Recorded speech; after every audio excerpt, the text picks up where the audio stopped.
Oi pessoal, vamos para mais uma videoaula sobre direito constitucional.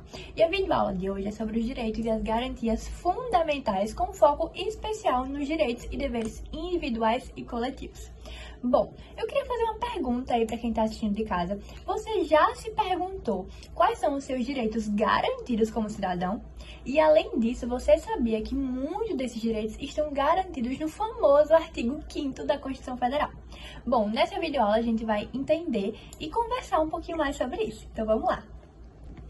Bom, os direitos e as garantias fundamentais estão previstos no título 2 da nossa Constituição Federal e vão do artigo 5º ao artigo 17.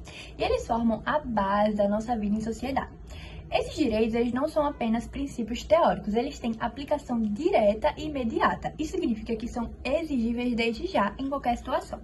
Mas é importante a gente diferenciar os direitos fundamentais, que são os bens assegurados ao indivíduo, como a vida e a liberdade, e as garantias fundamentais, que são os instrumentos que protegem esses direitos, como o habeas corpus, por exemplo. Bom, agora a gente vai falar sobre as características desses direitos fundamentais. Esses direitos fundamentais, eles possuem características bem específicas, porque eles são universais. Então, eles são para todos, sem distinções.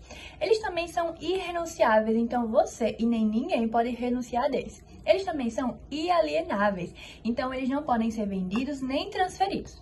E eles são imprescritíveis, então eles não vão perder a validade com o tempo. Mas eles também são relativos. Então, sim, apesar de serem direitos fundamentais, eles não são absolutos, Muitas vezes eles podem entrar em conflito e quando isso acontece, é preciso entrar num equilíbrio, E aplicando o chamado princípio da proporcionalidade. Bom, agora nós vamos falar sobre o tópico principal da nossa aula, que é o tão famoso artigo 5º da Constituição Federal. Ele é um artigo muito grande, ele tem mais de 70 incisos e todos eles falam sobre os direitos e os deveres. A gente vai falar aqui alguns dos mais importantes, mais principais, já que a gente não pode falar sobre todos. Bom, o primeiro é o direito à vida, que é o mais básico de todos, Sem ele, nenhum outro tem valor. O segundo é sobre a liberdade de expressão.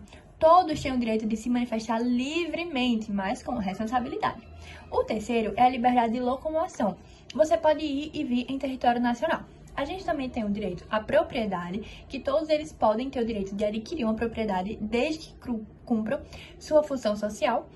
E o quarto é a inviolabilidade do domicílio. Ninguém pode entrar na sua casa sem consentimento, salvo em casos legais, A gente também tem algumas garantias processuais, como a ampla defesa e o contraditório que ocorrem em processos judiciais e a presunção da inocência, Porque ninguém será considerado culpado até o trânsito em julgado da sentença.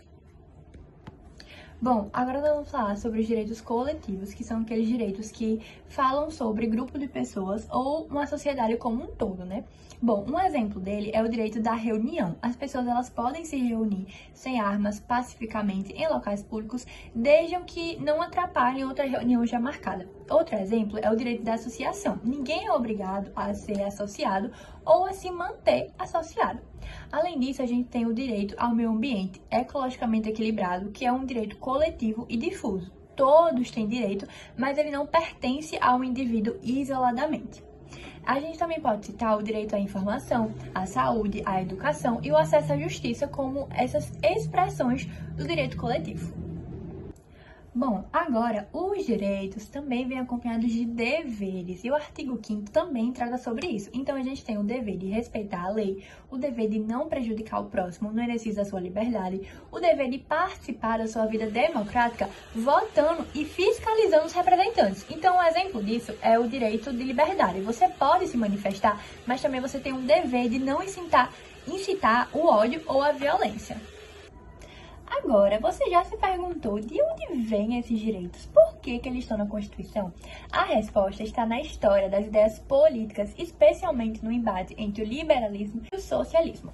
O liberalismo ele surgiu no século XVIII, com autores como John Locke e Montesquieu, que defendia a liberdade individual, a propriedade privada e o Estado limitado. Então é daí que vem muitos direitos individuais que foram tratados na aula, como a liberdade de expressão, a propriedade privada, o direito à vida e à segurança e a liberdade de ir e vir. E esses são chamados de direitos de primeira geração, ou de direitos civis e políticos. Agora, já o socialismo, ele, especialmente no século XIX, ele criticava as desigualdades geradas pelo modelo liberal e propunha uma ampliação do papel do Estado para garantir a igualdade social e o acesso a direitos básicos. E é dessa corrente que surgem os direitos sociais, também chamados como direitos de segunda geração, que é o direito à saúde, à educação, trabalho e à moradia. E com os mais recentes avanços do século XX, surgem os direitos coletivos e difusos, que é o direito ao meio ambiente, à proteção ao consumidor, o direito à paz, que são chamados direitos de terceira geração. Ou seja, a nossa Constituição de 1988 ela é equilibrada. Ela protege tanto os valores liberais quanto os valores sociais. Isso reflete no próprio artigo 5º, que a gente falou um pouco aqui na aula, que mistura os direitos individuais e coletivos, civis e sociais.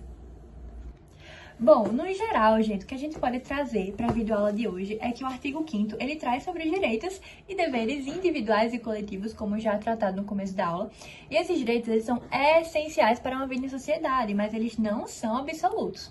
E eles também temos deveres, né? Respeitar o próximo, as leis e os espaços coletivos. E por hoje é isso, eu espero que vocês tenham compreendido melhor os seus direitos e deveres como cidadão. E é isso, obrigada por acompanhar e assistir até aqui.